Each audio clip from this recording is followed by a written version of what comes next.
Good morning students, myself Shan Patel. Today we are going to start part 8 of chapter number 1 crop production and management.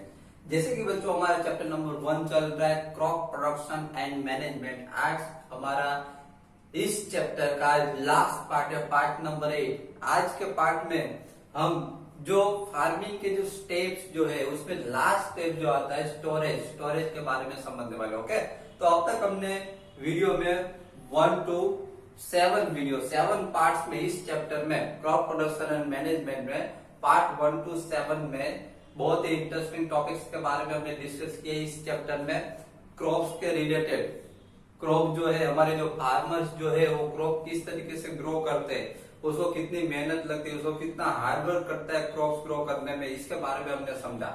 सबसे पहले तो हमने part 1 में crops के बारे में समझा कि व्हाट इज क्रॉप, क्रॉप किसको कहा जाता है। ओके, और उसके दोनों टाइप्स के बारे में समझा। There are 2 types of crops, kharif crops and rabi crops. Kharif crops जो है वो आपको पता है कि मैंने आपको आगे भी बताया कई बार कि खरीफ क्रॉप जो है वो रेनी सीजन में ग्रो होता है, रेनी सीजन में उसको सोइंग किया जाता है। ओके, और रबी क्रॉप जो है वो विंटर सीजन में ग्रो होता है, विंटर सीजन में उसको सोइंग किया जाता है। क्लियर? ओके, नाउ उसके बाद हमने पार्ट 2 में उसके स्टेप समझे कि हमारे फार्मर जो है उसको फार्मिंग करने के लिए कौन कौन से स्टेप्स इंपॉर्टेंट, कौन कौन से स्टेप्स को फॉलो करते हैं। तो सबसे पहले तो उसको preparation of the soil, first step जो है preparation of the soil, soil को पहले प्रिपेयर करना पड़ता है, उसके लिए कुछ टूल्स यूज होते हैं, उसके बारे में हमने समझा था। क्लियर? उसके बाद सेकंड स्टेप के बारे में हमने समझा कि सोइंग सीड्स, सोइंग के बारे में समझा कि प्रिपेयर, सोइल तो प्रिपेयर हो गई, बाद में सोइल के अंदर सीड्स को सोइंग किया जाता है, क्योंकि सीड्स को सोइंग करते हैं तभी तो क्रॉप्स ग्रो होगा। क्लियर?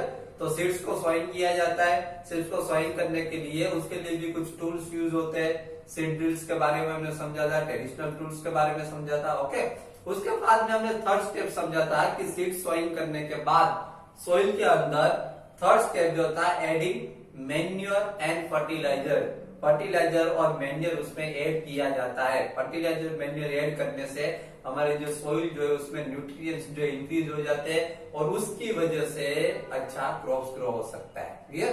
तो ये समझ लिया आपने। उसके बाद में फोर्थ स्टेप जो था सोइल करने के बाद में एडिंग मैन्योर ऐड करने के बाद में फर्टिलाइजर ऐड करने के बाद में जो फोर्थ स्टेप जो आता है वो इरिगेशन का आता है। इरिगेशन का मतलब होता है कि क्रॉप्स को वाटरिंग करना, मीन्स क्रॉप्स को वाटर प्रोवाइड करना। तो उसके लिए 2 सिस्टम के बारे में समझा था। First traditional system, traditional irrigation system and modern irrigation system के बारे में हमने समझा। ट्रेडिशनल इरिगेशन सिस्टम में 4 पार्ट्स थे, सिस्टम 4 टाइप्स थे, और मॉडर्न में 2 टाइप्स है, sprinkle system and drip system. Clear? After irrigation, irrigation के बाद में जो स्टेप जो आता है 5th नंबर का स्टेप्स वो है प्रोटेक्ट फ्रॉम वीड्स।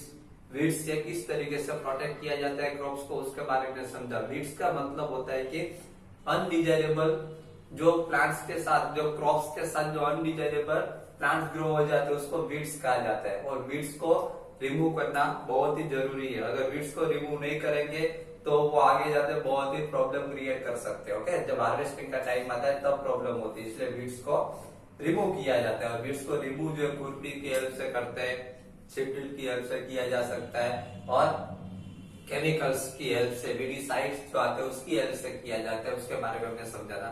ओके, ये हो गया protect from weeds. Protect from weeds के बाद में हमने इससे पहले लास्ट स्टेप्स में प्रोटेक्ट फ्रॉम वीड्स।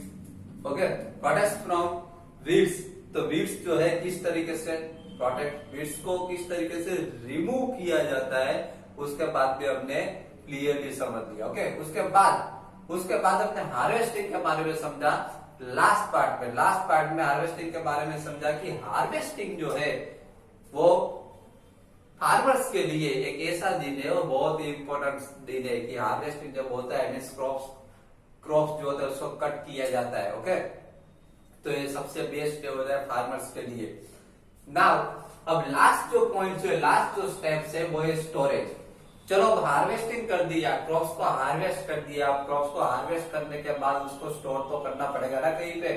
ओके, तो स्टोरेज में देखिए, storage of produce is an important task. जो भी हमने फार्मर्स ने प्रोड्यूस किया है, जो भी प्रोड्यूस, जो भी क्रॉप्स ग्रो किया है, उसको बाद में स्टोरेज करना बहुत ही इंपॉर्टेंट टास्क है। If the harvested grains are to be kept for longer time, they should be safe from moisture, insects, rats and microorganism। देखो बच्चों, यहाँ पर ऐसा बताया गया है कि ये हार्वेस्टेड क्रॉप्स को अगर आपको लॉन्गर टाइम तक सेफ रखना है तो आपको उसको प्रोटेक्ट करना पड़ा है। किस किस से प्रोटेक्ट करना पड़ेगा? तो एक तो मॉइस्चर से, इंसेक्ट से, रैट्स से, माइक्रो ऑर्गेनिज्म से, इन सब से उसको प्रोटेक्ट करना पड़ेगा। Harvested grains have more moisture. देखो हार्वेस्टेड ग्रेन जो होता है उसके अंदर ज्यादा मॉइस्चर लगती है, ज्यादा मॉइस्ट हो जाते हो। If freshly harvested grains are stored without drying, they may get spoiled और attacked by organisms, making them unfit for use और फॉर जर्मिनेशन। देखिए यहाँ पर ऐसा बताया कि harvested, if freshly harvested grains are stored without drying, जो freshly harvested जो ग्रेन जो है उसको अगर हम विदाउट ड्राइंग, ड्राई किए बिना अगर हम उसको स्टोर करेंगे तो क्या हो सकता है? दे कैन गेट स्पॉइल्ड, वो स्पॉइल्ड हो सकते हो, बिगड़ सकते हैं, और अटैक बाय ऑर्गेनिज्म, ऑर्गेनिज्म उसके ऊपर अटैक कर सकते हैं, and making them unfit for use और फॉर जर्मिनेशन, और वो बाद में making for unfit for use, वो अनफिट हो जाते हैं यूज के लिए, और फॉर जर्मिनेशन, जर्मिनेशन ठीक से नहीं हो पाता अगर माइक्रो ऑर्गेनिज्म उसके ऊपर अटैक करते हैं। अगर वो उसको, अगर मॉइस्चर, मॉइस्ट ग्रेन जो उसको ऐसे ही आप स्टोर कर दोगे, समझ में आ रहा है, ड्राइंग किए बिना, तो वो क्या हो सकते हैं? स्पॉइल्ड हो सकते हैं। Then else before storing that, the grains are properly dry in the sun to reduce the moisture in them। देखिए यहाँ पर ऐसा बताया गया है कि अगर मॉइस्ट ग्रेन्स अगर आप स्टोर कर दोगे तो वो स्पॉइल्ड हो सकते हैं, इसलिए सबसे पहले उसको क्या करना पड़ेगा? उसको ड्राई करना पड़ेगा। तो उसको सनलाइट में रख दीजिए, ओके, सनलाइट में रख दीजिए और उसको प्रॉपर्ली ड्राई कर दीजिए, जिसकी वजह से उसमें जो मॉइस्चर जो होगी वो रिड्यूस हो जाएगी, वो कम हो जाएगी। This prevents the attacks by insects, pests, bacteria, fungi।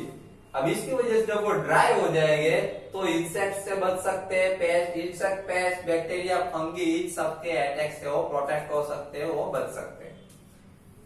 Now the farmers store grains in jute bags और मेटालिक बिन्स। देखिए फार्मर जो होते हैं वो ग्रेन्स को कहाँ पे स्टोर करते हैं? या तो जूट बैग्स में या तो मेटालिक बिन्स में वो स्टोर करके रखते हैं। However, large scale storage of grains is done in silos and granaries to protect them from pests like rats and insects। देखिए यहाँ पर ऐसा बताया कि अगर लार्ज स्केल में अगर स्टोरेज करना हो, लार्ज स्केल में अगर ग्रेन्स हो हमारे पास तो उसको स्टोरेज करना हो तो उसके लिए सिलोस यूज होता है। सिलोस में या तो फिर ग्रेनरीज में उसको स्टोर करके रखते हैं। देखिए सिलोस, यहाँ पर देखिए पिक्चर, सिलोस आपने नहीं देखा होगा, ये सिलोस होता है। देखिए यहाँ पर ये सिलोस जो है, ये सिलोस के अंदर देखो कितने बड़े बड़े हैं, तो इसके अंदर ग्रेन्स को स्टोर किया जाता है। अगर इसके अंदर हम ग्रेन्स को स्टोर कर दे, सिलोस के अंदर या फिर ग्रेनरीज के अंदर अगर ग्रेन्स को स्टोर कर देते हैं तो ग्रेन्स जो है paste like rates and insect, rates and insect से उसको प्रोटेक्ट किया जाता है। तो समझ में आया आपको कि ग्रेन्स जो है उसको, मॉइस्ट ग्रेन्स को ऐसे ही स्टोर नहीं करना चाहिए, उसको पहले ड्राई करना चाहिए और बाद में उसको स्टोर करना चाहिए। अगर ड्राई नहीं किया, विदाउट ड्राइंग, अगर विदाउट ड्राइंग हम उसको स्टोर करते हैं तो वो स्पॉइल्ड हो सकते हैं, रेट्स, इंसेक्ट्स ये सब उसके ऊपर अटैक कर सकते हैं। आ रहा है समझ में? ओके। नाउ दूसरी एक मेथड है उसको प्रोटेक्ट करने की। देखिए dried neem leaves are use for storing food grains at home.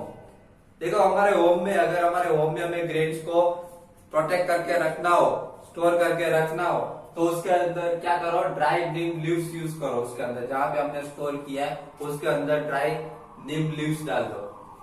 For storing large quantities of grains in big godowns, specific chemicals treatments are required to protect them from pests and microorganisms।